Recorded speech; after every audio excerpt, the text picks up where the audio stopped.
چھوٹی چھوٹی معمولی بیماریوں پر دواؤں اور ٹیکوں کا شوق اور تسلی تو تبھی ہو جب ڈاکٹر کے پاس چکر لگا لیں، یہ اپنی ہی صحت کے لیے خطرناک ہوتا ہے۔ اسی طرح بعض بیماریوں سے بچنا ممکن نہیں ہوتا، لیکن پرہیز کرنے کی وجہ سے بیماری اول تو آتی نہیں اور آئے تو شدت میں کمی ہو جاتی ہے، اور اگر آ چکی ہو تو اس میں افاقہ ہو جاتا ہے۔ آئیے اب ہم جانتے ہیں انسانی صحت کے لیے کون سی مفید احتیاطیں ہیں جو ہم کر سکتے ہیں۔ نمبر 1، بہت زیادہ دواؤں سے پرہیز کرنا چاہیے۔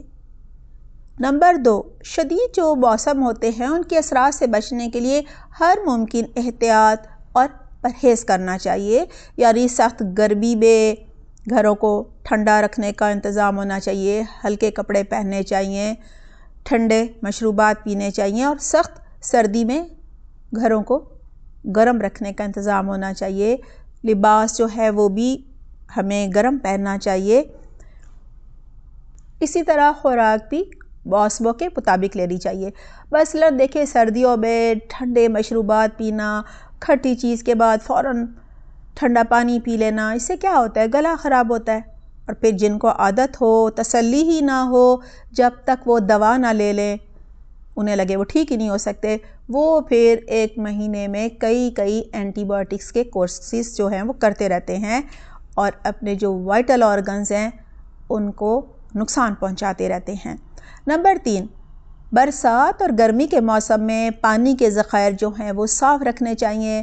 آپ کے پانی کی چھت پہ جو بھی ٹنکی ہے اس کی صفائی کروانی چاہیے، اور رہائشی علاقوں کے آس پاس مچھروں، مکھیوں اور دیگر کیڑے مکوڑوں کی روک تھام کے لیے ادویات کا جو چھڑکاؤ ہے وہ کروانا چاہیے۔ اپنی اور گھروں کی صفائی کا خاص خیال رکھنا چاہیے۔ باتھ روم اور کچن کی صفائی پر بھی خصوصی توجہ دینی چاہیے۔ اسی طرح گلے سڑے پھل، سبزیاں اور جو کھانے ہیں ان سے پرہیز کرنا چاہیے۔ کھانے پینے کی چیزوں کو ڈھانپ کر رکھنا چاہیے۔ نمبر 4، بیماریاں پھیلنے کے موسموں میں حفاظتی ٹیکے لگوانے چاہیے، اور جو چھوٹے بچے ہوتے ہیں ان کے حفاظتی ٹیکوں کا کورس مقررہ وقت پر مکمل کروانا چاہیے۔ نمبر 5، اگر وبائی مرض پھوٹ جائے تو جو بیمار ہے اس کو الگ تھلگ رکھنا چاہیے، اور اگر کسی ایسے بیمار کی عیادت کرنی ہے تو فون پر کر لینی چاہیے یا گھر کے دیگر لوگوں سے اس کی خیریت معلوم کر لینی چاہیے۔ طاعون کے بارے میں رسول اللہ صلی اللہ علیہ وسلم نے فرمایا، کسی علاقے میں طاعون کی وبا پھیل جائے اور تم اس علاقے میں ہو تو اس سے نہ نکلو، یعنی اسی علاقے میں رہو، اور اگر تم اس علاقے میں نہیں ہو یعنی اس سے باہر ہو تو وہاں نہ جاؤ، یعنی اس طاعون والے علاقے میں پھر بالکل نہ جاؤ۔ یہ ترمذی میں ہے۔ اسی طرح حضرت جابر رضی اللہ عنہ سے روایت ہے کہ وفد ثقیف میں ایک شخص جذام کے مرض میں مبتلا تھا۔ رسول اللہ صلی اللہ علیہ وسلم نے کہلا بھیجا کہ تم واپس جاؤ، ہم نے تمہیں بیعت کر لیا ہے۔ یہ مسلم میں ہے۔ آپ صلی اللہ علیہ وسلم نے فرمایا، جذامی سے اس طرح بھاگو جیسے شیر سے بھاگتے ہو۔ بخاری میں ہے، آپ صلی اللہ علیہ وسلم نے فرمایا، جذامی کی طرف زیادہ دیر مت دیکھو، اور ابن ماجہ میں ہے، پرہیز اور سب حفاظتی تدابیر کر لینے کے بعد بھی اگر بیماری آ جاتی ہے تو پھر صبر و برداشت سے کام لینا چاہیے، یعنی اللہ کی رضا میں راضی رہنا چاہیے۔ دیکھیں مومن کو جب ایک کانٹا چبھتا ہے تو اس پر بھی اجر ملتا ہے، اور جنت کے بہت سارے درجات ایسے ہیں جو بڑے بڑے نیک اعمال پر بھی نہیں ملتے، بلکہ آزمائش آنے پر، صبر کرنے پر ملتے ہیں۔ اور اللہ سے دعائیں کرنی چاہیے، مناجات کرنی چاہیے، اللہ سے تعلق مزید مضبوط کرنا چاہیے۔ اور نمبر 6، ضرورت پڑنے پر وبا یعنی جائز اور حلال ادویات سے علاج کروانے کا حکم ہے۔ رسول اللہ صلی اللہ علیہ وسلم نے فرمایا، ابن ماجہ میں ہے، ان اللہ لم ينزل داء الا انزل له شفاء فتداووا، بے شک اللہ نے کوئی بیماری ایسی نہیں اتاری جس کا علاج ممکن نہ ہو، بس دوا کرو۔ دیکھیں حرام چیزوں سے علاج کر رہا اسلام میں ممنوع ہے، مثلا شراب، برانڈی، حرام جانور کا کوئی عضو کھانا یا اس کا دودھ پینا یا ذبیحہ کا خون پینا، جیسے کوئی جانور ذبح کیا تو خون پی لیا، وہ تو حرام ہے نا۔ یہ سب چیزیں حرام اور ممنوع ہیں۔ مسند احمد، ابو داؤد، ترمذی اور ابن ماجہ میں ہے۔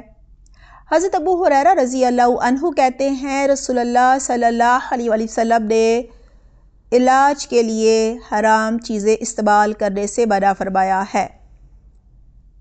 نمبر 7، مختلف کاموں بالخصوص کھانے اور استنجا کے بعد اور کھانے سے پہلے اور کھانے کے بعد صابن سے ہاتھ دھونے کی عادت بنانی چاہیے۔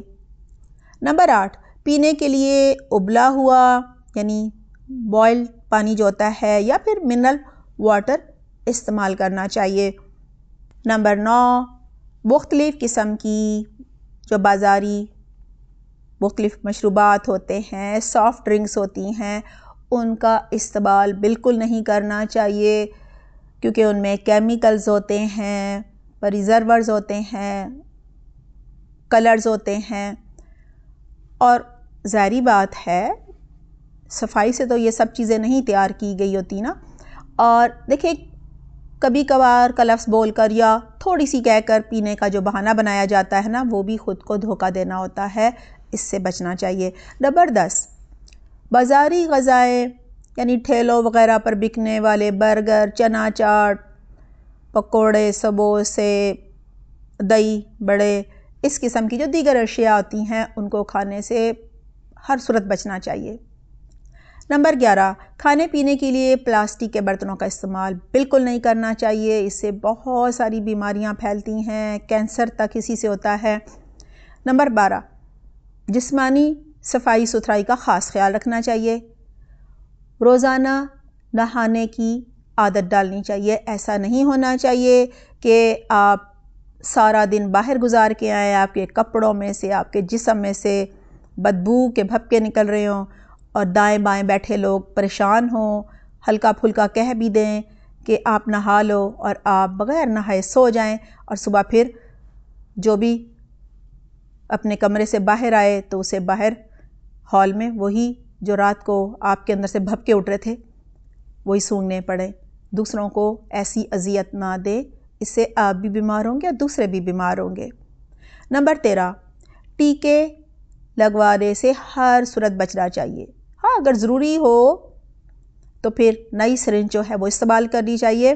نمبر 14، دوسروں کے ریزرز، ٹوتھ برش، تولیے وغیرہ بالکل استعمال نہیں کرنے چاہیے۔ ہر ایک کی اپنی کوئی نہ کوئی ظاہر ہے بیماری بھی ہو سکتی ہے، کوئی سکن ڈیزیز ہو سکتی ہے یا دانتوں کا کوئی مسئلہ ہو سکتا ہے یا کچھ اور بھی ہو سکتا ہے، تو پھر اس بیماری کے جرمز آپ کو بھی لگ جائیں گے۔ نمبر 15، گھر کے آس پاس پانی بالکل نہ کھڑا ہونے دیں، اگر کوئی جوہڑ وغیرہ ہے تو مچھر مار کا سپرے کر دیں، اور اگر گڑھے ہیں تو ان کو مٹی سے بھر دیں۔ نمبر 16، اپنے گھر کے دروازوں اور کھڑکیوں پر جالیاں ضرور لگوائیں۔ نمبر 17، کھلے آسمان تلے سوئیں تو مچھردانی ضرور لگائیں۔ نمبر 18، ڈسٹ بین کو ڈھانپ کر رکھیں۔ نمبر 19، کچرے کو اچھی طرح ڈسپوز کریں، تلف کریں۔ نمبر 20، کسی بیماری یا حادثے وغیرہ کی صورت میں اگر مجبوراً خون لگوانا پڑے تو صرف آتھینٹک بلڈ بینک سے لگوائیں۔ نمبر 21، جسم پر ٹیٹوز یعنی نقش و نگار نہ بنوائیں۔ نمبر 22، بچیوں کے ناک کان چھدوانے کے لیے حفظان صحت کے اصولوں کا خاص خیال رکھیں۔ نمبر 23، ممکن ہو تو کپڑے دھونے کے بعد دھوپ میں ضرور ان کو ڈرائی کریں، سکھائیں۔ نمبر 24، مریض کے کپڑوں کو گرم پانی سے دھوئیں، ہو سکے تو تھوڑا ابلے ہوئے پانی میں بھی ڈال کے رکھیں، اور سکھانے کے بعد الٹا اور سیدھا کر کے یعنی دونوں طرف استری کریں ان پر کپڑوں پر۔